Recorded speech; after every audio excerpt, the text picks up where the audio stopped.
O que é calor? Calor é energia térmica em trânsito. Só existe calor quando há dois ou mais corpos em contato com temperaturas diferentes. O corpo mais quente vai passar energia térmica para o corpo mais frio, ou seja, ele perde calor. O corpo mais frio recebe esse calor. A consequência disso é que a temperatura do corpo mais quente diminui e a temperatura do corpo mais frio sobe. Quando as temperaturas se igualam, chegam ao mesmo patamar, nós dizemos então que os dois corpos estão em equilíbrio térmico.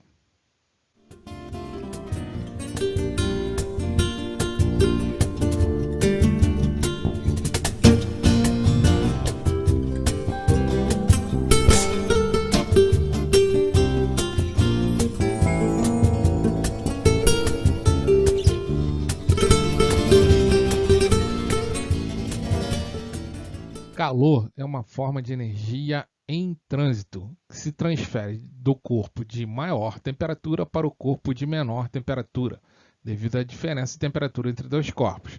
É importante observar que calor é a energia térmica em trânsito do corpo quente para o corpo frio, e não a energia contida em um corpo. O fluxo de calor sempre ocorre espontaneamente do corpo de maior temperatura para o de menor temperatura. Não podemos confundir calor com temperatura, pois calor é energia e temperatura não. Temperatura, nesse caso, seria a grandeza matemática que mede a maior ou a menor agitação molecular dessa substância. No SI, o calor é medido em joules, mas usualmente utiliza-se a caloria, o cal ou quilocaloria. A caloria é a quantidade de calor necessária para elevar de 14,5 graus centígrados até 15,5 graus centígrados a temperatura de 1 grama de água pura à pressão normal. Existem dois tipos de calor, o calor sensível e o calor latente. O calor sensível provoca apenas uma variação de temperatura dos corpos. Para sabermos se, num aquecimento ou resfriamento, existiu apenas calor sensível, basta verificar se o corpo inicialmente sólido continua sólido, se inicialmente líquido continua líquido e se inicialmente gasoso continua gasoso. Ou seja, não há mudança de estado físico, apenas a variação de temperatura. Já no calor latente, ocorre a mudança de estado físico, ou seja, o calor latente ocorre quando há o processo de mudança de estado físico. São três os processos de transmissão de calor: a convecção térmica, a condução térmica e a irradiação térmica.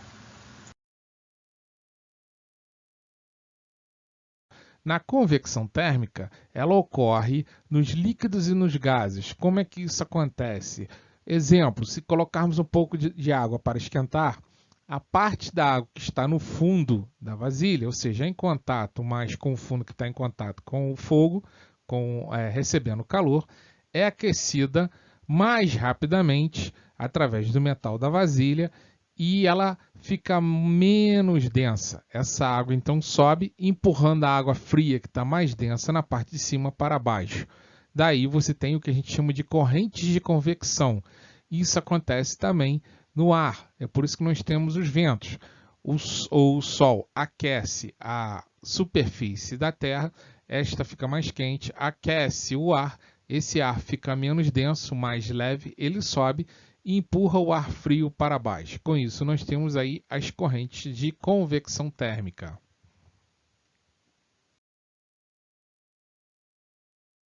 No processo de condução térmica, a condução de calor ocorre a nível molecular, ou seja, vai passando de uma molécula para outra. Exemplo, se segurarmos uma barra de ferro de uma ponta e na outra ponta colocarmos essa barra de ferro num fogo, numa fonte de calor, a ponta da barra de ferro vai se aquecer e esse calor vai ser transmitido através das moléculas até chegar na sua mão.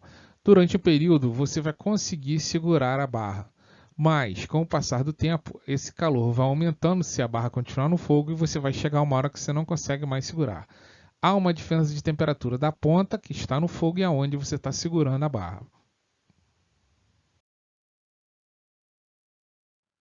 A equação que estuda a condução térmica é dada pela equação fluxo de calor por condução em calorias por segundo vai ser igual à condutividade térmica do material vezes a área transversal do fluxo de calor vezes a diferença de temperatura entre as suas extremidades, dividido pelo comprimento longitudinal do corpo.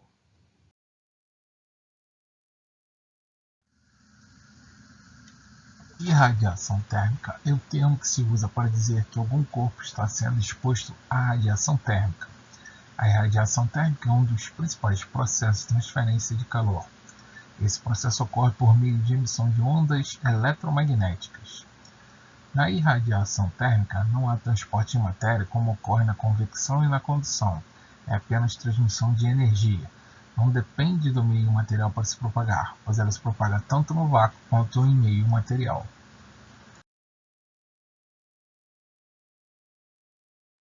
A garrafa térmica é um dispositivo utilizado para manter a temperatura do seu conteúdo inalterada o maior intervalo de tempo possível. Para tanto, as paredes do sistema devem ser adibáricas, não permitindo a transmissão de calor com o meio ambiente.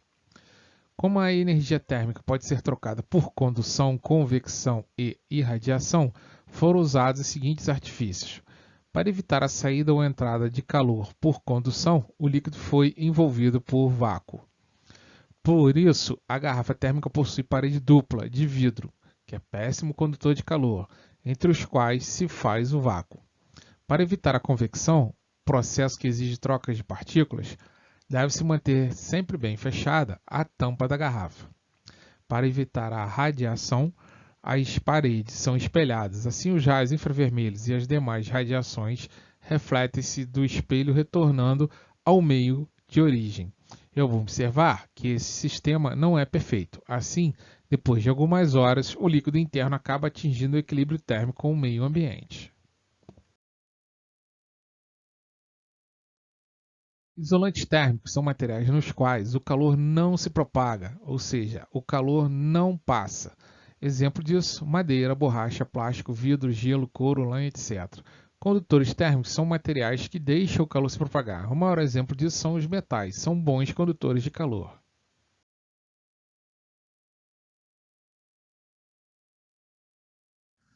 Por que ocorrem as brisas? Durante o dia, o calor irradiado pelo Sol aumenta a temperatura da areia e da água. Como o calor específico da areia é menor que o da água, ela esquenta e esfria com maior facilidade. Sendo assim, a temperatura nas proximidades da areia será maior que a temperatura nas proximidades da água.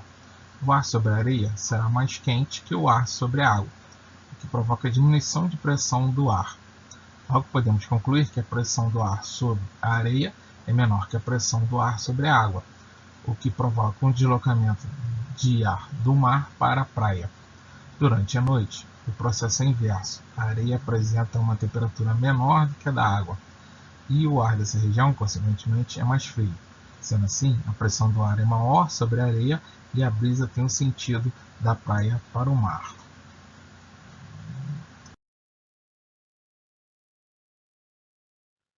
Ao aquecer dois corpos diferentes, por exemplo, um pedaço de ferro e uma determinada massa de água inicialmente à mesma temperatura, verifica-se que os corpos necessitam de quantidades de calor diferentes para ter a mesma variação de temperatura. Isso ocorre porque os dois corpos possuem capacidades térmicas diferentes, também chamada de capacidade calorífica.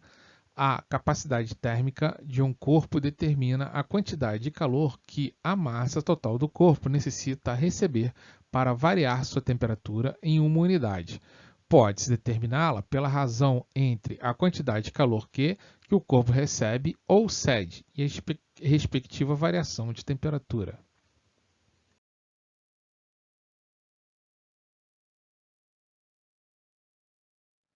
No sistema internacional, a capacidade térmica é medida em joules por Kelvin, mas usualmente utiliza-se caloria por grau centígrado. É importante observar que a capacidade térmica depende da massa, da natureza do material que constitui o corpo, da temperatura e da pressão. É importante salientar que a capacidade térmica não é a quantidade de calor que um corpo pode absorver. Ela significa apenas que o calor necessário para variar em uma unidade de temperatura do corpo.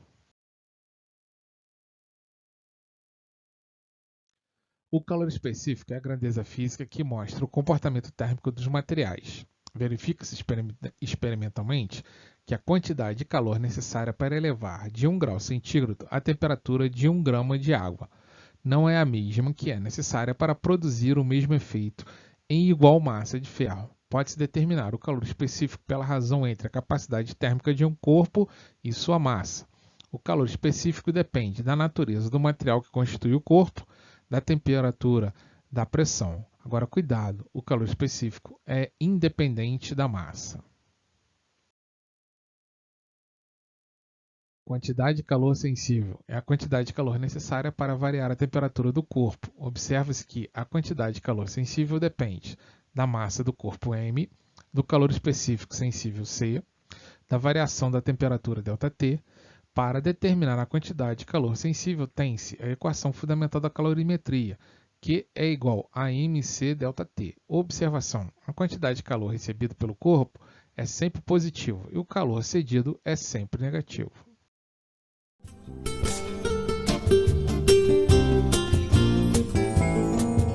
Bom, galera, agora nós vamos ver alguns exemplos de cálculo usando a relação geral da calorimetria.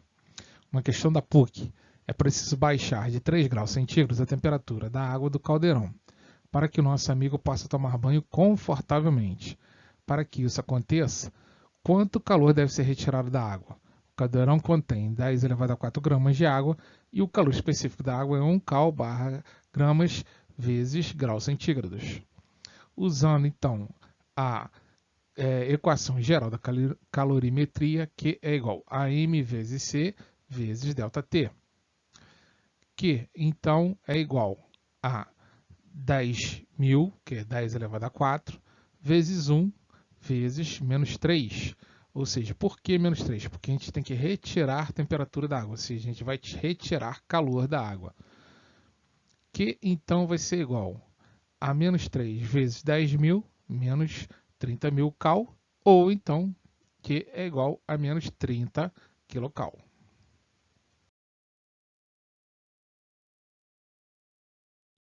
Um outro exemplo de cálculo é essa questão. Um corpo de massa 100 gramas, ao receber 2.400 calorias, varia sua temperatura de 20 graus centígrados para 60 graus centígrados, sem variar seu estado de agregação, ou seja, não mudou de estado físico. O calor específico da substância que constitui esse corpo nesse intervalo de temperatura é, aí nesse caso nós vamos usar a equação geral da calorimetria para resolver aqui a questão do Czinho, do calor específico.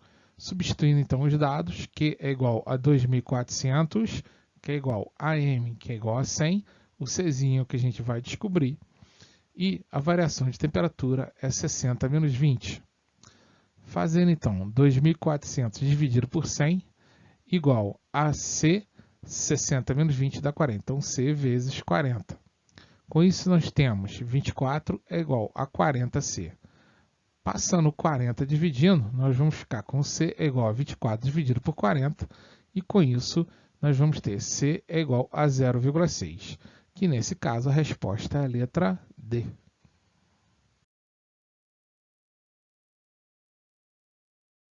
Nesse exemplo agora, vamos usar mais de uma relação para resolver a questão. Para aquecer 500 gramas de uma certa substância de 20 graus centígrados para 70 graus centígrados, foram necessárias 4.000 calorias. A capacidade térmica e o calor específico valem respectivamente.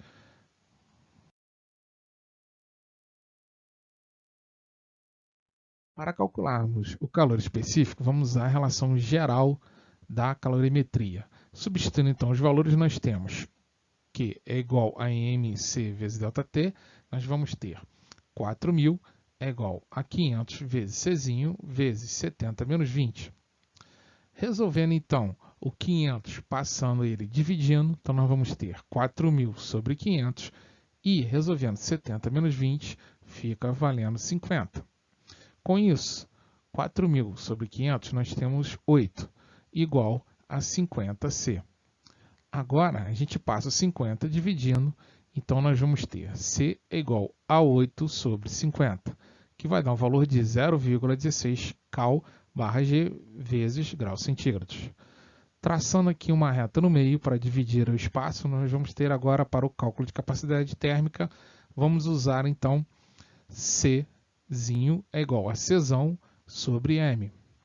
C nós achamos que é o 0,16, que é igual a C sobre 500, que é a massa. O 500 então passa multiplicando e nós vamos ter então C é igual a 0,16 vezes 500, que vai dar um valor de 80 cal/graus centígrados, sendo a resposta letra B.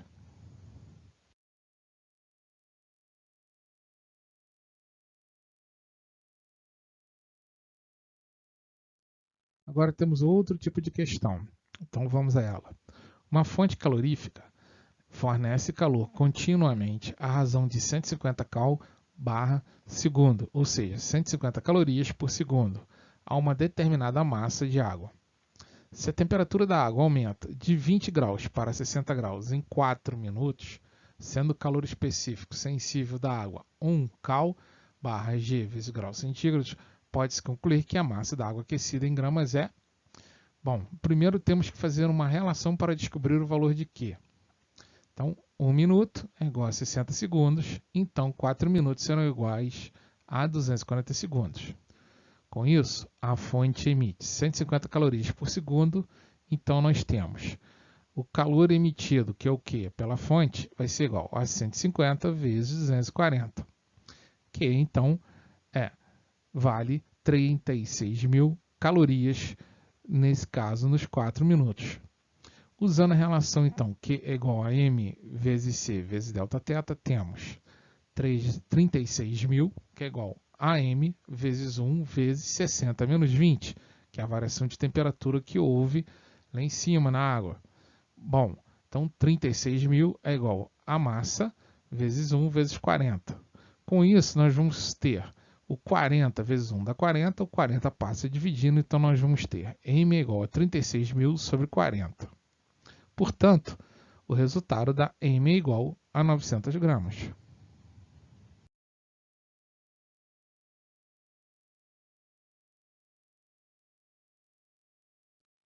Agora, uma questão que a gente usa o princípio do equilíbrio térmico.